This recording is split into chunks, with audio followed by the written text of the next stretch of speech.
I salute the brave people of Egypt. Everyone around the world is following your movement with great excitement and enthusiasm. Your movement is like a breeze of a fresh air.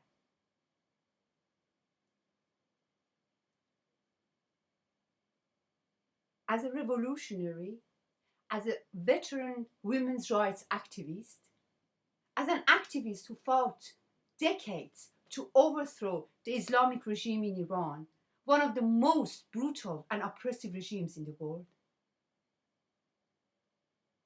as someone who struggled long and hard to create a better world, to create a society free of injustice, discrimination, inequality, poverty, and oppression.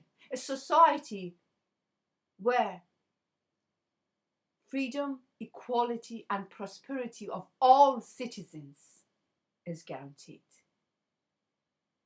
I salute your movement. I'm just glued to the TV set, following any news I can get, following any move you make, following any messages coming from Cairo, Alexandria, Suez, from the Nile River. You have got all the oppressed people in the world on your side.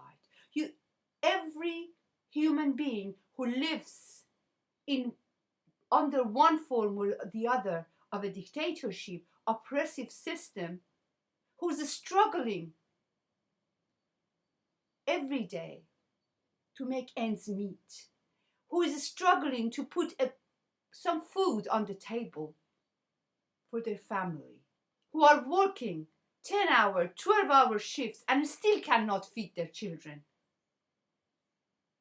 Everyone who aspires for freedom and liberty, whoever who aspires for a just society, whoever is angry with this economic crisis that's brought poverty and misery to millions and millions and millions of human beings, not only in Egypt, Iran, Tunisia, Jordan, but also in the West.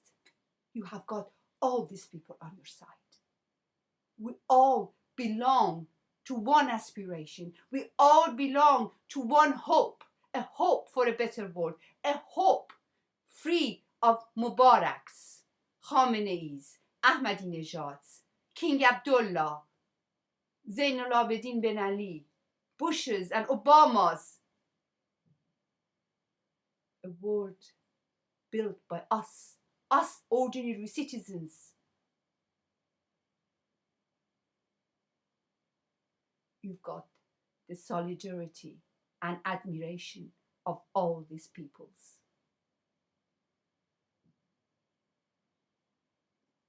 But history repeats itself. 32 years ago, I was in Iran. A revolutionary movement, a huge revolutionary movement came into existence. Very much like yours. Aspiring to freedom, equality, a just society, prosperity, fought against corruption, poverty, discrimination, repression, oppression, torture, prisons, fought against the Shah, wanted to overthrow the Shah and that whole regime, just like you. Down with the Shah was all over, just like now. Down with Hosni Mubarak is everywhere. But just like your case, the Western power got together thinking what to do. Well, we have to sympathize with the aspirations of people for democracy, but we can't just let it go anywhere it wants. That's our interests. We have to protect our interests. The Shah, just like Mubarak, was protecting the interests of its own class in Iran, the capitalist class in Iran, and the international ones. He was known as the gendarme of the region, very much like Mubarak's relationship to the West and US. We can't just let it go. It would fall in the hands of the communists.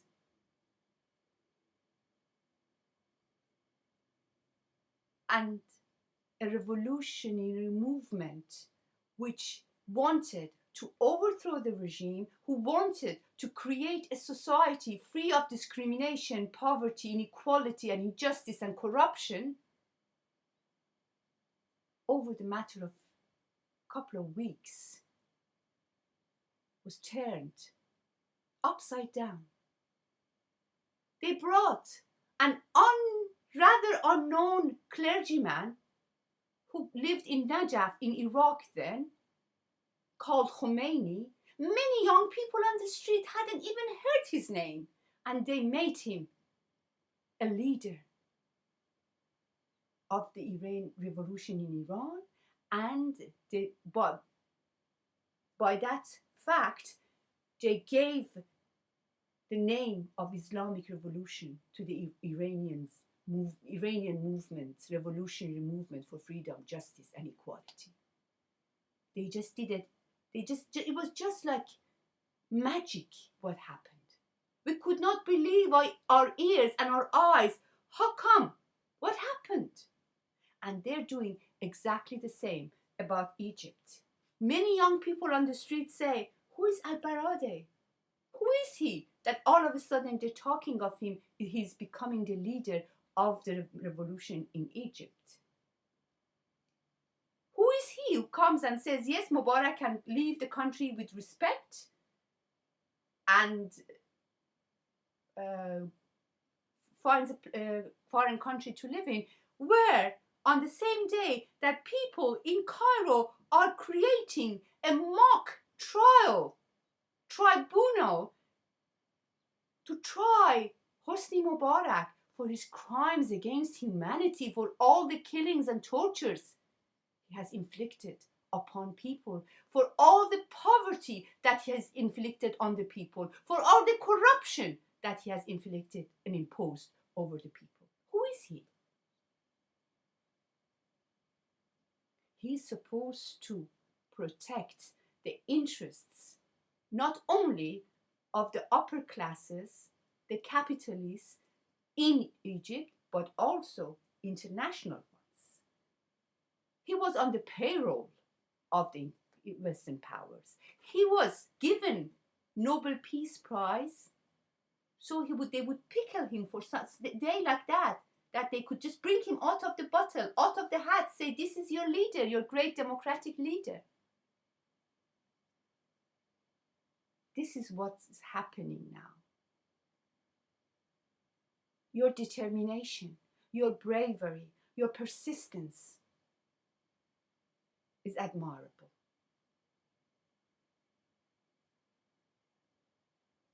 We all salute you for what you are doing, for what you are creating. You are creating a movement that would not only affect your own destiny, but also many people in that region.